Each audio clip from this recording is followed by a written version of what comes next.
please support alternative community-based radio.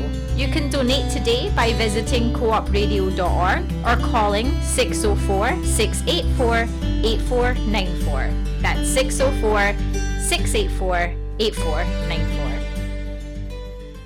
We are broadcasting from the unceded Coast Salish territories on Turtle Island. A shout out to the programmers and listeners who keep community radio alive, producing alternative media often ignored by the mainstream.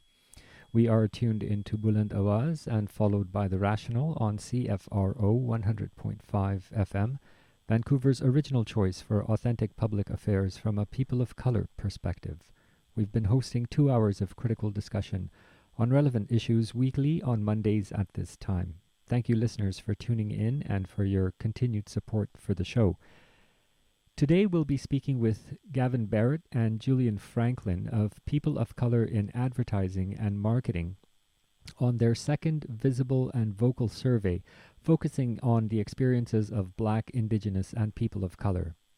Before that, on The Rational, we are looking forward to be joined by David Robinson, Executive Director for Canadian Association of University Teachers, on their opposition to adopting the IHRA definition.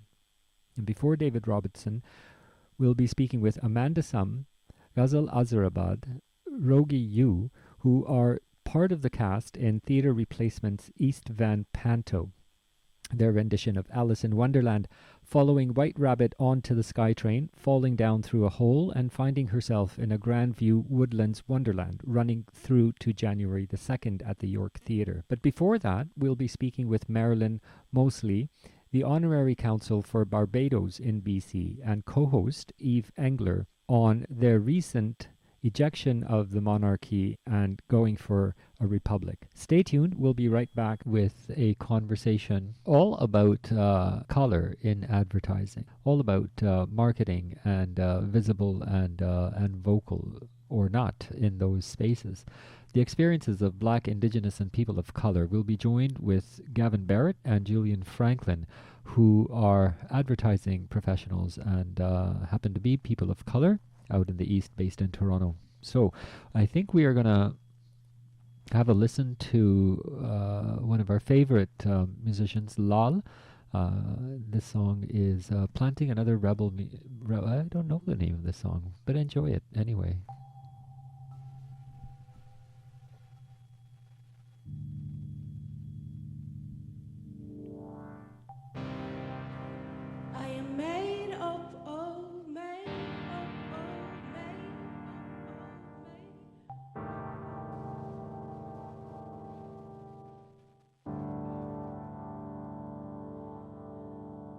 It's a jungle, jungle of green lakes, shooting up and towards the sky.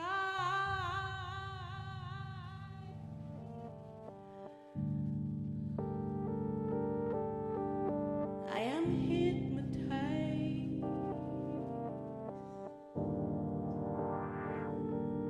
I am hypnotized by the emptiness.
Pushing me into the ground, pushing me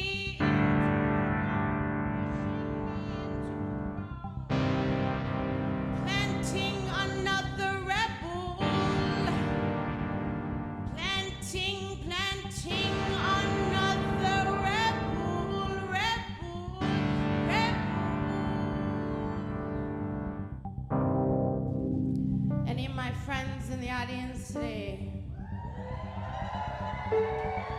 What our friends, I ask you to come to the center a bit and dance. Because in my heart and in my body, you are all rebels, you are all inspiration. So if you feel like to move at the back or at the front, please join us, yeah? Planting another rebel.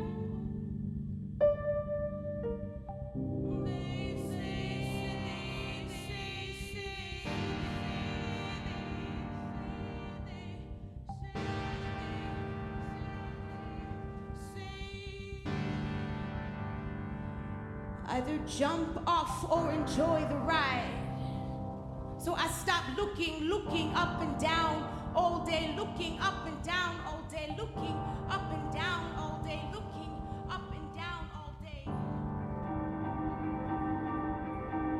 I took back my breath, I took back my breath and embraced darkness and embraced darkness. I embrace myself, I embrace myself, I embrace myself, I embrace myself, I embrace myself, I embrace.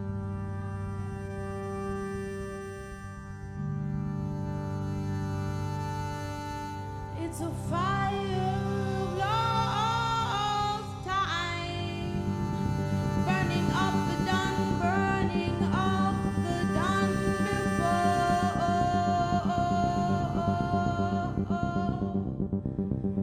I am galvanized, I am galvanized, I am galvanized by the looks in eyes, by the looks in eyes, by the looks in eyes, by the looks in eyes, by the looks in eyes, by the looks in eyes.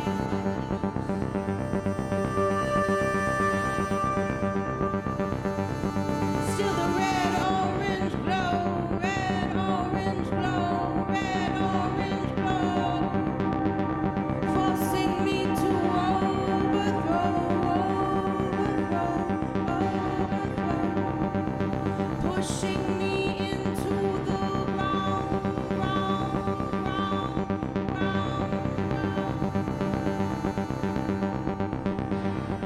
planting. Yes, and Lal is like that sometimes.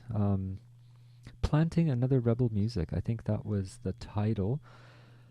And we are still here on CFRO 100.5 FM and streaming at www.coopradio.org. We are now joined by Gavin Barrett and Julian Franklin, and they are people of color who are doing advertising and marketing and trying to also make that nice for people of color. They are focusing in on experiences of Black, Indigenous, and people of color in the advertising and marketing industry. And I'll just say a quick hello. Thank you so much for taking the time out to join us. Thanks so much, Alnoor. Okay. Pleasure to be here this evening. Thanks, Alnoor. Thanks. You know what? We'll just do that again. I'm just going to say hello and welcome to the program. All right. You're sounding very distant, by the way, just so you know, when you talk. Well, this is the thing exactly. It's how we're doing cooperative radio here. Usually with rubber bands and paper clips is how we hold stuff together. You know, it's not the CBC and we're not the National, but we're called the Rational. We try to bring a people of color perspective to current affairs. Fantastic. I love it. What? We can relate. We can relate. Right? And so what interested me about you guys was I've been noticing over the last little while some of your work around supporting people of color in the sector of marketing and advertising, and that you also have a second survey coming up. But before we talk about the survey and all of that, could I ask you guys to help us out, and each of you just take a couple of lines to introduce who the other one is Tell us where you met and a little bit about them. So I'll ask Julian to go first. Tell us about where you met Gavin and tell us a little bit about Gavin. Well, there's a lot of great things about Gavin, and Gavin and I would say, are kindred spirits that met a number of years back through our community. We met through the industry as well. We actually found out as well that we live relatively close to each other in the city of Toronto. And at the time, Gavin, I'd always actually known of some of the great work he's done within the community and in his local church as well, of which I'm a member. And I also know he's a great author, and we'd love to, if we have more time, to talk about kind of Gavin's skills as an author and as a poet and as a public speaker in Toronto. So he's a great man, someone that just happens to be in the creative industry as I am as well. Great, thank you, Julian. And Gavin, tell us where you met Julian, and tell us a little bit about Julian. Well, as Julian says, our first meeting was really in community. We live in the same area, and I was always interested in who this guy was who was bouncing around with so much energy, and usually leading something. And so naturally, when you see somebody with that kind of charisma and energy, you want to know more about them. And then, when I realized that he was in the same industry, that sort of just made it essential that we connect. And so we did, and we found out that we were really interested in the same things, the same issues to do with representation, with equity, with diversity. We figured out that there was no industry body, for example, that represented people like us, and it was just like a coming together of minds. And Julian, was one of the few Black Canadian leaders in advertising and marketing, and this country has very few, and he was one of them. He's the only agency president I knew at the time, and so that speaks volumes for Julian as well as Awesome. volumes in another way for the industry. Awesome. So Julian, tell us about FMG. What is going on there? So Franklin Management Group, or FMG as we call it, is a marketing consultancy, a boutique agency based in Toronto. I just went out and created FMG about 2 years ago after my years, decades, both on the client and agency side in the marketing industry. Was fortunate enough to work for some great organizations on the corporate side, such as Toronto Blue Jays, Kraft Foods, to name a few, and then also was able to take that experience and run an agency for a few years, and have now gone out on my own for the last 3 years and really create brand strategies and brand activations for clients. Awesome. And Gavin, tell us about Barrett and Walsh. So Barrett and Walsh, happy to. We've been around since 2003, and really what we do, most of the work we do focuses on creating inclusion through communication. There are a lot of Canadians who aren't reached by traditional advertising. When I say traditional advertising, it's really the advertising and communications that are by default, not addressing Canadians who are from minority backgrounds, whether it is that they speak another language or that they have other cultural values, they're somehow excluded. And we noticed that as a massive gap in terms of access to products and services, and we decided that we were going to fix that gap by creating inclusion through the communications work we do, whether it was using language or using consumer insights, cultural insights to communicate more effectively at a deeper level. So that's what we do at Barrett and Walsh. Awesome. And so a couple of years ago, you guys came together to also do a survey, a study. Can you tell us about the POCAM Visible and Vocal Study? Yeah, I'd love to.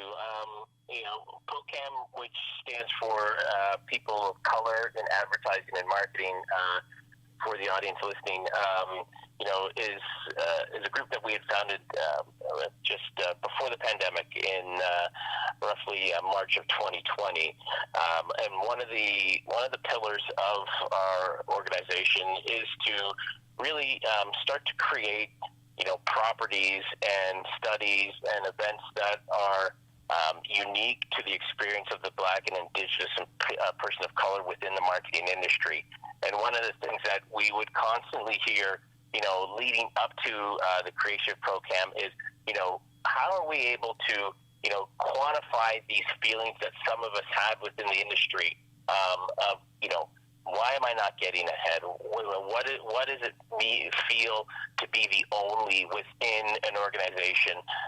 And what does it mean where I feel like I'm doing the work or having to work twice as hard but not getting the same accolades as my non-BIPOC or white counterparts and colleagues within the office? So one of those things that really spoke to us was you would hear, let's quantify it. If you can't measure it, we can't really just continue to go on what we all believe are valid and truthful feelings, but how are we going to start to quantify it so then we could take that mirror of the industry that we're in and say, hey, look, this is what we see being a part of the industry, and we're going to measure this, and this is going to be something that will be used for folks who identify as Black, Indigenous, and people of color to help them move forward and navigate within the industry. And then in turn, for our white counterparts, who are our colleagues, who are our allies, who may be our managers, etc., help them understand what the experiences are for us day to day, and how hopefully they are able to take some of this data and research and act upon it through some of the abilities and opportunities and programs that could be happening in the workplace.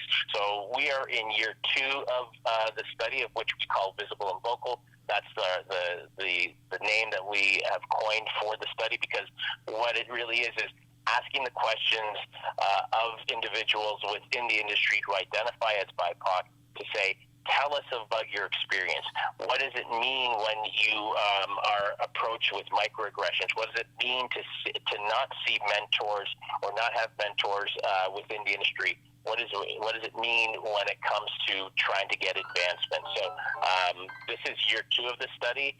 We are thrilled that year 1 was very well received within the industry. We have some great data points and a foundation, and now we're looking to build on it, and we're back in field with this study currently.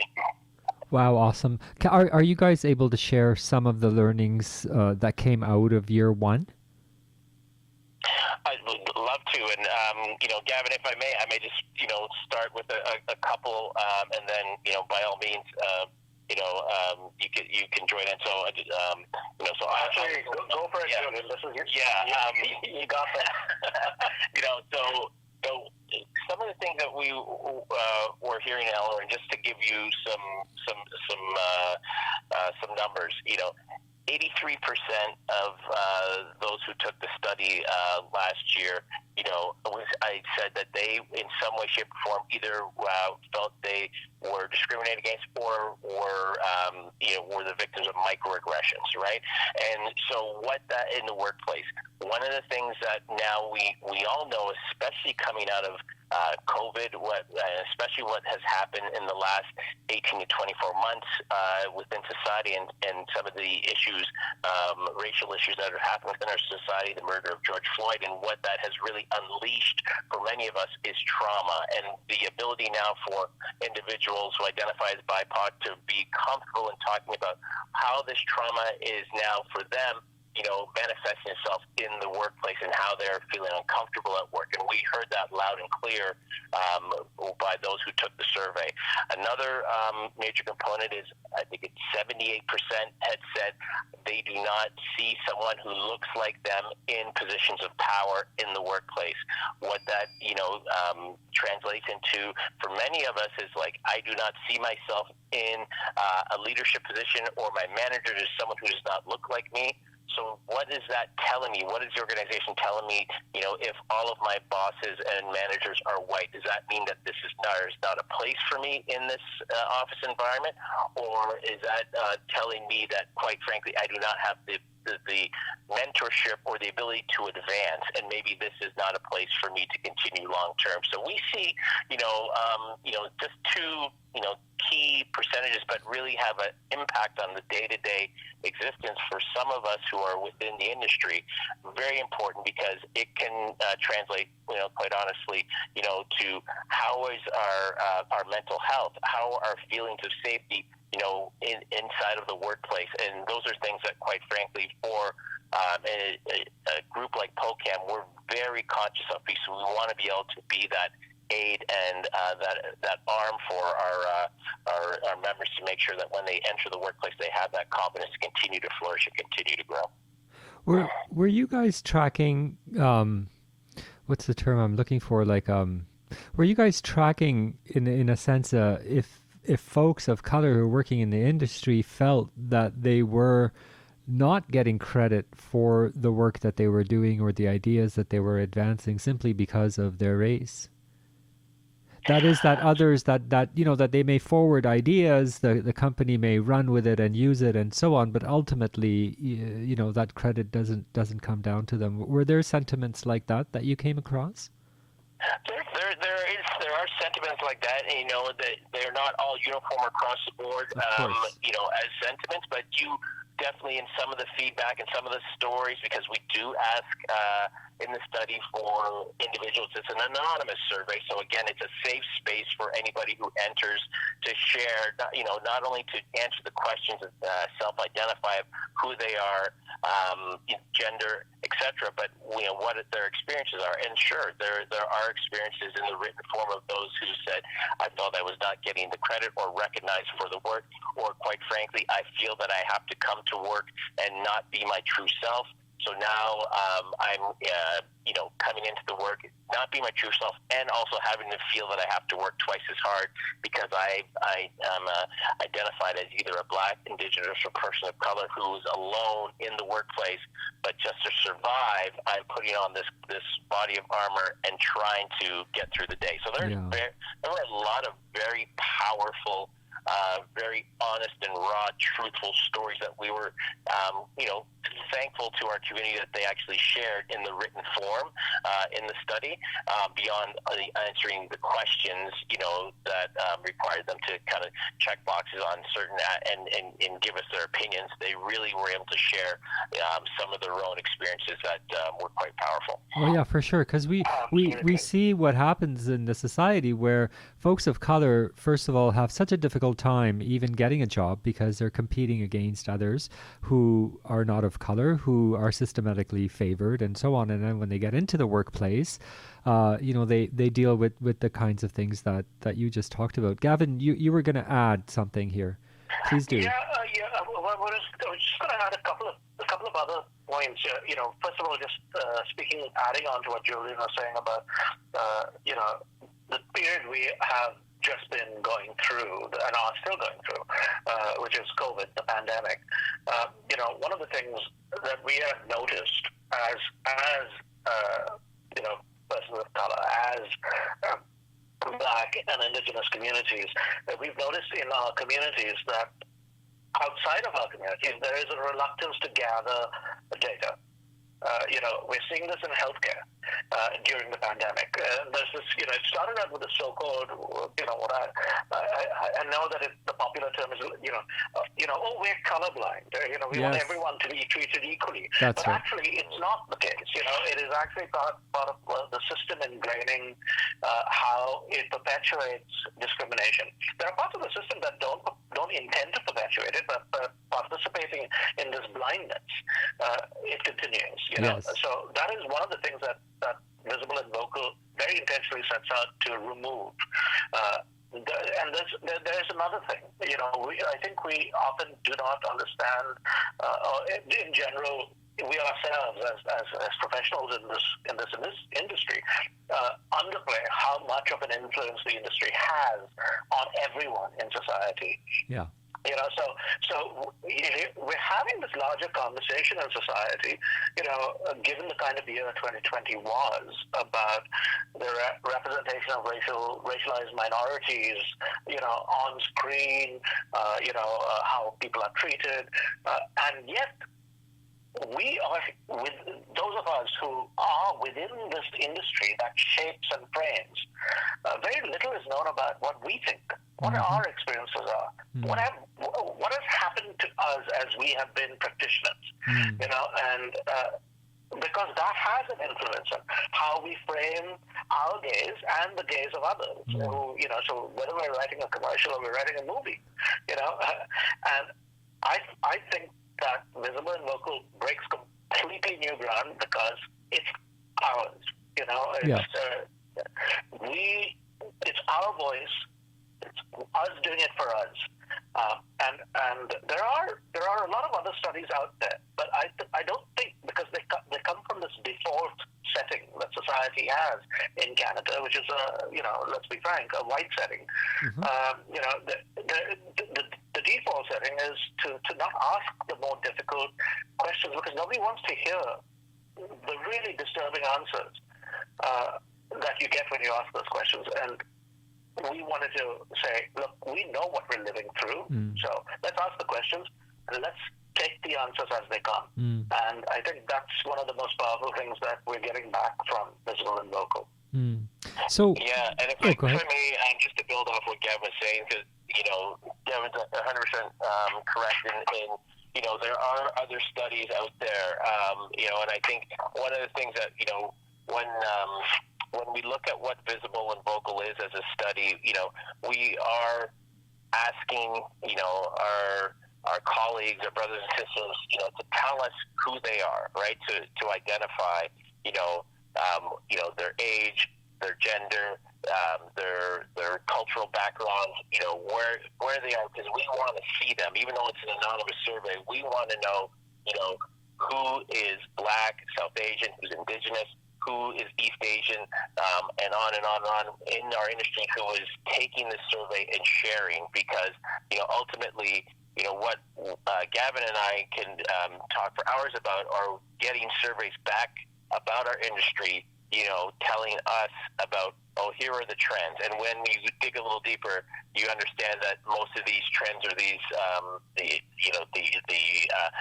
way that the survey has been put together. It's predominantly white.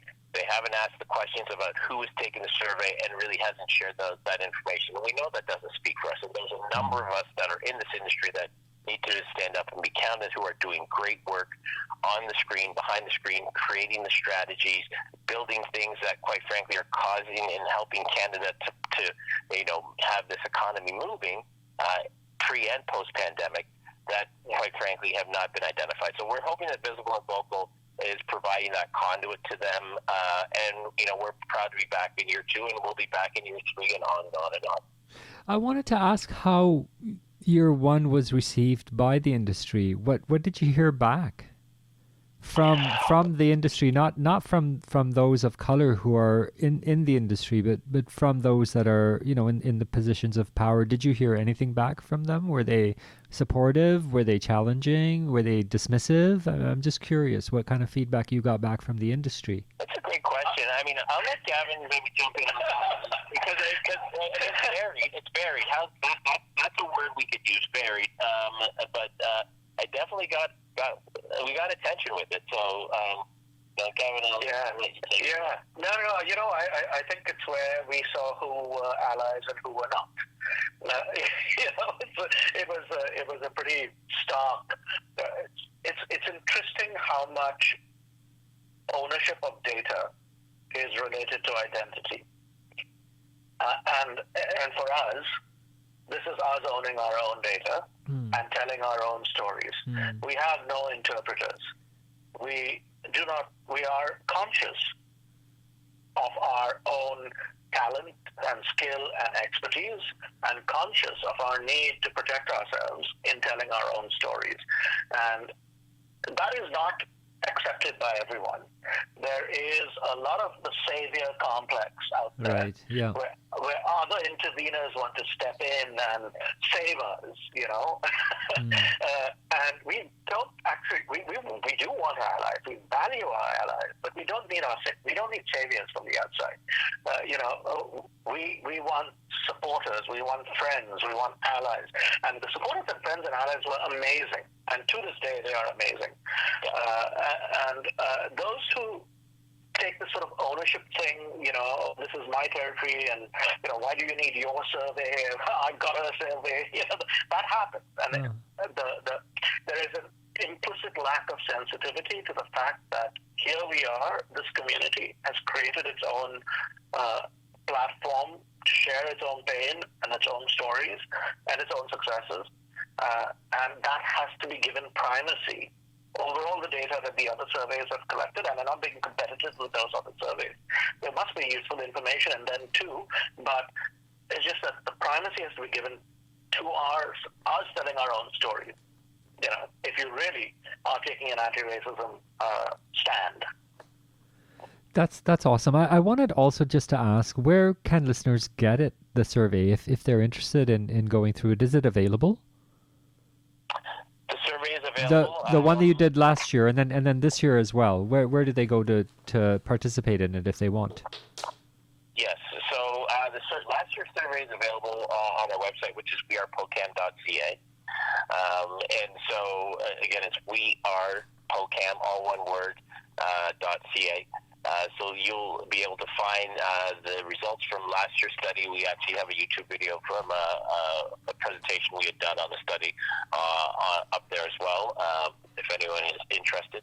And then the actual survey itself is available on our website and also on our LinkedIn page. And so we will actually share that link with you too, Alnoor, if you to repost as well.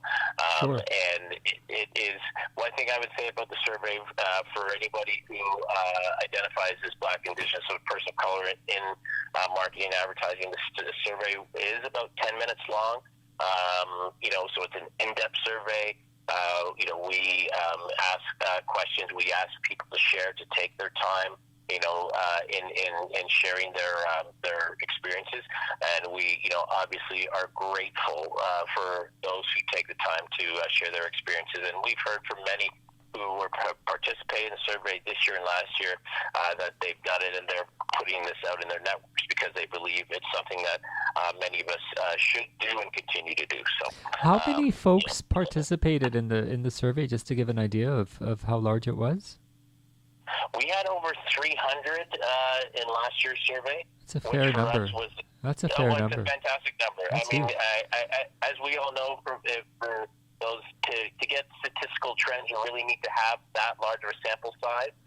And when you look at some of other surveys that are in the industry, our sample size was quite large and larger than many. So, and what was the representation like across the country? Were you able to track that, where the individuals were coming from? Are we talking the sort of the major centers in Canada, or focused in on the east, or where? Yeah, we're talking the major centers across the country. We did have representation, but I would definitely say this is an opportunity, for those out on the west coast who are listening to participate, because the POCAM itself, as a national entity, is an association that is reaching across the country. So Absolutely. We ask for those to participate and log on to wearepocam.ca.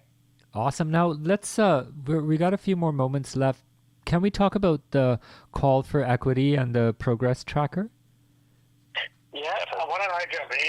And Julian, please chip in. So the call for equity was our first initiative. At the get-go, when POCAM had just been founded, we got started in March 2020. And then all kinds of things happened. We got started just before the pandemic. In other words, the pandemic and Ahmaud Arbery and George Floyd, and that moment basically stopped us in our tracks. And we we were approaching this with a long-term view, and we still are very much approaching it with a long-term view that we need to create a space for us and to make ourselves, better represented and better present in the industry. But that was a moment to say, enough with all of this. And so there was a call for it was called something slightly different in the U.S. And recognizing that Canada has a somewhat different history than the U.S. does in terms of equity and who has been excluded, and our history of interaction with Indigenous peoples, all of that. We created our own call for equity. It was modeled on the one in the U.S., but it was uniquely Canadian at the same time. We also made it, there were 15 principles that clients who are marketing, client-side marketers who were asked to commit to, and 12 that agency or other industry organizations were asked to commit to in terms of creating genuine movement and genuine change in the industry. The 15, because clients have more power than anyone else. They control the purse strings, and they can really demand that people across the table from them are people from Black, Indigenous, and person of color communities. But without that kind of demand from the client side, it's very likely that if clients pass by their responsibilities, that no change will come.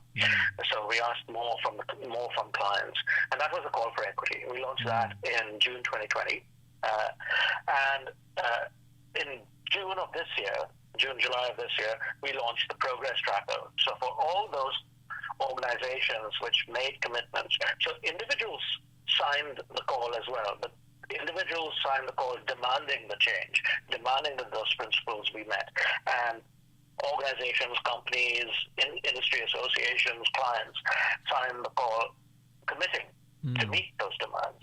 And in July 2020, we asked for them to report on their progress. We created an engine which allowed them to basically track what they had, what they had done, how far along they were, and everything is transparent, everything is open. The call and the committers were open, and the progress tracker is open, and it allows us to measure in a real sense what progress we're making. And the call for equity, the progress tracker, and visible and vocal, these are really our foundational initiatives, and you can see how they are all about literally us being visible and vocal, our voice, vision, our talent, and making that fully and fairly present, which is our mission. Wow, this is really, really awesome. And I'd like to congratulate you guys on all of your hard work and doing this on behalf of a huge sector, and ultimately for everyone, and for taking this time out. I'm certainly going to be coming back to you guys to catch up as we go down the road. Anytime, Alnoor. This was a pleasure. All right. And that amazing work you are doing. Yeah. Awesome. Thank you very much. Good night. So we had just been speaking with Gavin Barrett and Julian Franklin. And yeah, we're going to share more information as we go down the road for folks that might be interested in following up. And so that was it for the show today.